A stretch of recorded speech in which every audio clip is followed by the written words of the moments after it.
अस्सलाम वालेकुम। तो दोस्तों कैसे हैं आप लोग? उम्मीद करता हूँ तमाम भाई खैर आफ़ियत से होंगे। जैसा कि दोस्तों आप देख सकते हैं, ये मेरे दो चूज़े डाउन हुए हैं बुखार की वजह से। इन्हें नज़ला तो नहीं है, रानी खेत इसे वैसे बोला जाता है, लेकिन जिस तरह के सिम्टम्स हों उस तरह की मैं ट्रीटमेंट करता हूँ। मीन्स कि अगर टेम्परेचर हो तो उसकी ट्रीटमेंट करनी है, अगर नज़ला हो तो उसकी ट्रीटमेंट करनी है, और अगर कोराइज़ा हो तो उसकी ट्रीटमेंट करनी है। एक बात मैं आपको बता दूं, ये चूज़े बहुत छोटे हैं अभी, जिसकी वजह से इन्हें वैक्सीन मैंने अभी तक नहीं लगा सका था रानी खेत की। तो इन्हें जो है वो बीमारी पड़ी है इन दोनों चूज़ों को। इनका एक भाई था वो एक्सपायर हो गया, उसका मैंने ट्रीटमेंट किया था, मैंने देखा था, मैंने कहा अगर ये बच गया तो उसकी वीडियो मैं अपलोड कर दूंगा, लेकिन वो नहीं बच सका। ये इनमें से एक चूज़ा जो है वो बेहतर हो गया निस्बतन ट्रीटमेंट के बाद, और दूसरा चूज़ा जो है वो डाउन ही है, उसकी उम्मीद अभी कोई बचने की नहीं है, लेकिन ट्रीटमेंट ज़ोरों शोर से जारी है। इन्हें बेसिक प्रॉब्लम टम्परेचर और पेट ख़राब का है।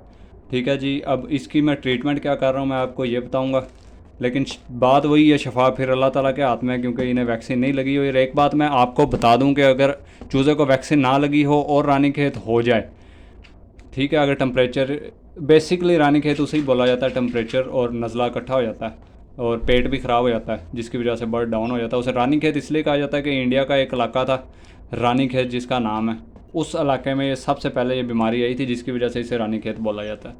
और इसके पीछे कोई लॉजिक नहीं है इसके अलावा।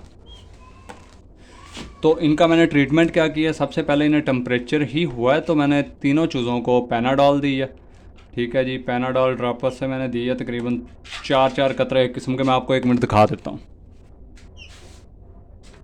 इस ड्रॉपर से दी है, ये ड्रॉपर मैंने भर के तीनों चूज़ों को थोड़ी थोड़ी पिलाई। ठीक है, उसके बाद ये निस्बतन बेहतर हुआ। एक चूज़ा एक मर गया और एक अभी ये आपके सामने है कि मरने के कगार पे है, लेकिन देखें अब अल्लाह को जो मंजूर हो।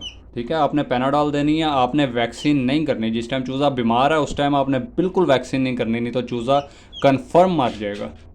ठीक है, इस चूज़े को थोड़ी सी कोराइज़ा की भी कसर है, जिससे ये वही बीमारी फैली हुई है जिसे लंपोस्किन वायरस के साथ जोड़ा जा रहा है। कि ये पता नहीं जो बड़े जानवरों को जो बीमारी आई है स्किन इन्फेक्शन वाली, वो पता नहीं मुर्गियों में भी ट्रांसफ़र हो गई है, जबकि ऐसी कोई बात नहीं है, मुर्गियों में ट्रांसफ़र नहीं हुई। ये इनकी अलहदा से बीमारी है जिसे कोराइज़ा बोलते हैं।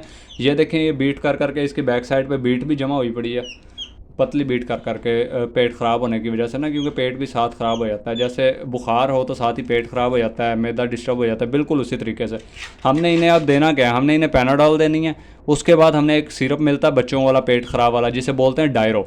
डायरो की एक एक खुराक इन्हें देनी है, सुबह शाम इन्हें देनी है, और इन्हें हैंड फीड करवानी है। अगर ये नहीं खा रहे, ये पहले नहीं खा रहा था लेकिन ये अपने आप खा रहा है, वो नहीं खा रहा, उसे हैंड फीड मैं करवा रहा हूँ। तो दोस्तों बाकी शफा अल्लाह ताला के हाथ में है। तो उम्मीद है आपको वीडियो पसंद आई होगी। वीडियो पसंद आई है तो लाइक कर दें और हमारे चैनल को ज़रूर सब्सक्राइब करें। अगली वीडियो तक के लिए अल्लाह हाफिज़। और हाँ, वैक्सीन आपने बीमार चूज़े को बिल्कुल नहीं करनी। वैक्सीन बीमारी से पहले की जाती है, या जब चूज़ा यानी कि करंटली बीमार ना हो उस टाइम की जाती है।